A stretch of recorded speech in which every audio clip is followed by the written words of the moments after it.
Hey guys, so I am here to talk about, I don't even remember what week we're at. Um, are we 11 and 2? So week 13. Week 13 because we're 11 and 2 and we have won 10 in a row. I think 10 in a row. Yeah. I can't even remember because all we do is win. So we played the Giants Monday night and we played at home and we won 33-15, and it was just such a fun game. We started out like going marching down the field, kicking a field goal, and I'm like, oh great, if this is how this game is going to go, I don't want that. We don't like to settle for field goals. We need touchdowns. We only do 7 as a New England Patriot. Okay. And then Marcus Jones returns a punt for a touchdown. It was very exciting. My brother-in-law, shout out Nathan, came and watched the game with me on Monday night because he is also a Pats fan and he is my football buddy. And it was so fun to finally have someone watch all the exciting things with me because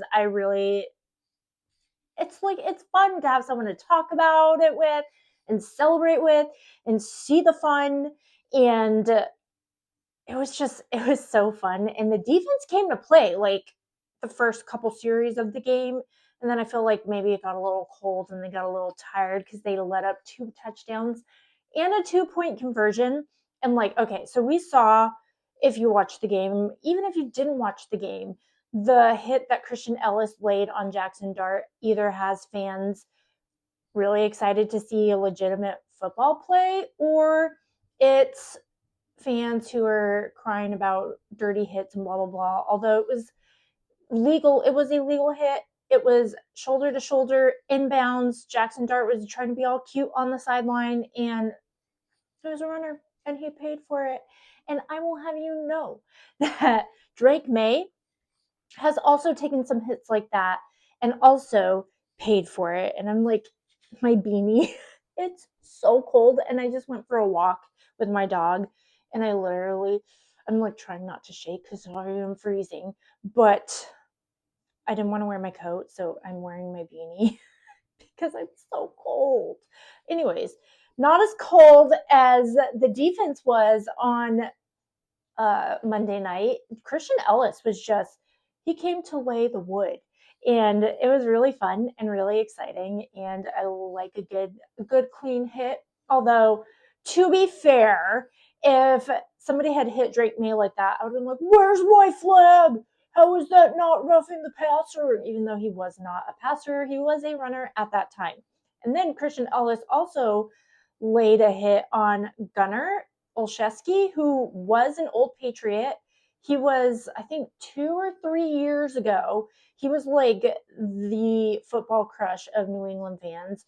If you follow New England sports, then you know that New England fans get crushes on players, that they just like these little undersized white receivers that they always think is going to be the next Julian Edelman. And so far, no one has panned out to be the next Julian Edelman. Like at the beginning of the season, people wanted to cut Pop Douglas in favor of Efton Chisholm because they're like, Demario Douglas can't even catch a ball and Efton Chisholm could, but we're never ever going to see a replication of Julian Edelman, in my opinion. I just don't think that's going to happen, but we do love our undersized receivers who have heart and grit and a handsome face too, if we're being honest.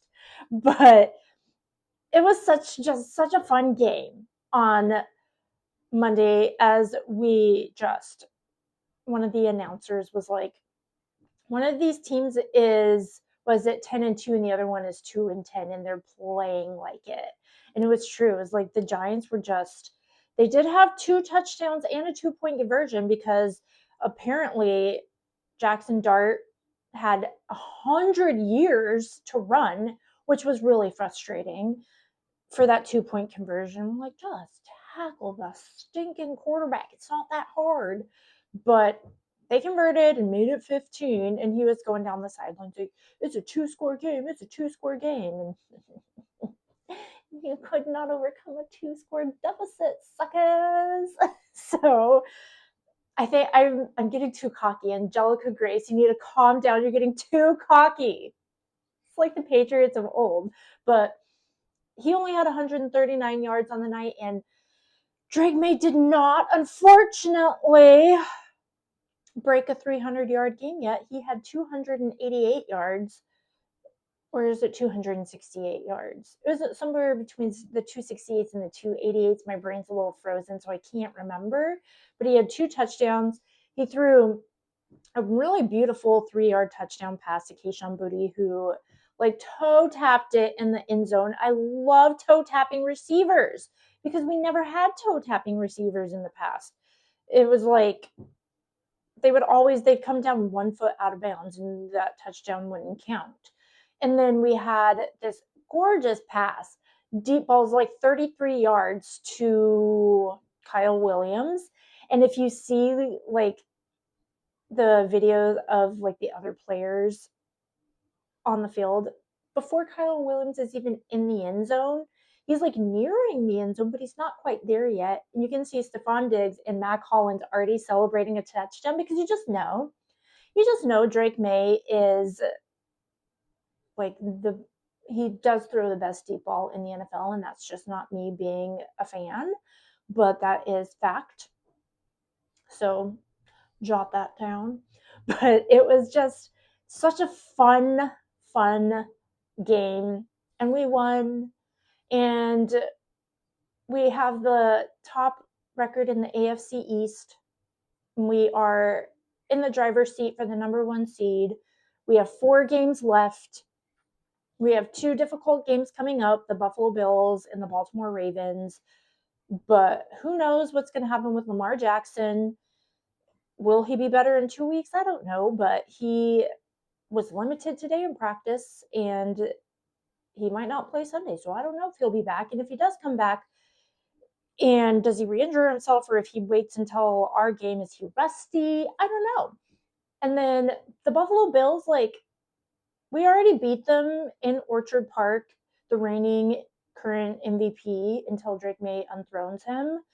But they don't really scare me. They're kind of streaky, and they're already like showing their fans who to root for in order for playoff standings and stuff. And like, to me, that's just the mark of a losing team, a team that doesn't want to win games. Like, you don't have to be like, these are the 4 teams you need to root for if we want to get into the playoffs. Like, that's ridiculous, in my opinion. Because all we do is win, no matter what. Got touchdowns on my mind, I can never get enough. So I am getting a little obnoxious now that we just keep winning. But we saw 4 games. That could change. Nothing is promised in the NFL. I didn't think that we would be here, and I say this every week, but it's so true. I didn't think we'd be here at 11-2, the best record in the AFC, and currently the number 1 seed in the AFC. 1 year after the absolute poop show that was the Gerard Mayo-led Patriots, where we went, unfortunately, 4-13, and he cost us the number 1 draft pick last year, or I guess this year, this past draft. Although, kudos to our offensive line for their protection of Drake May on Monday, because we had Viridian Lowe and we had Ben Brown, I want to say, in positions that we drafted our rookies for, and both of our rookies are out with injury, a high ankle sprain and an MCL sprain, and you kind of didn't even notice that those guys were gone, which is great. And we found out last week that Viridian Lowe, who was kind of not great last year, was playing through a torn labrum, and so he was in a ton of pain. He didn't have any explosiveness. It was hard for him to like just do what he needs to do to protect the quarterback, and he is much better now, and he's gotten healed He's healed up, and I'm not unhappy, and I don't feel like the sky is falling. Like, I'll be honest, I kind of thought the sky might be falling with our injuries that happened on the Cincinnati game, and not bad, not bad. And next man up was never more accurate than Monday night. So now we go into our bye week, and it comes at a perfect time. We got to rest up before our final 4 games, and then it's the playoffs. And I'm actually going to be into the playoffs this year. And hopefully, if we get that first round bye in the playoffs, I might be buying another 3 Games to Glory DVD this year. So I have 4 out of the 6 Super Bowls DVDs, the 3 Games to Glory. I'm missing 2. And I think it's the Carolina one I have, and I'm missing the Rams and the Eagles. Or it's the Eagles I have, and I'm missing the Carolina Panthers and the Rams. But I can't find them online anywhere. They are collector's edition items at this point. Although I did get the one that I have, like the OG Super Bowl one that I have. I got it at the tent sale because the Patriots Pro Shop was like cleaning out their inventory, and so they had it in like a tent sale at training camp in like their $5 bin.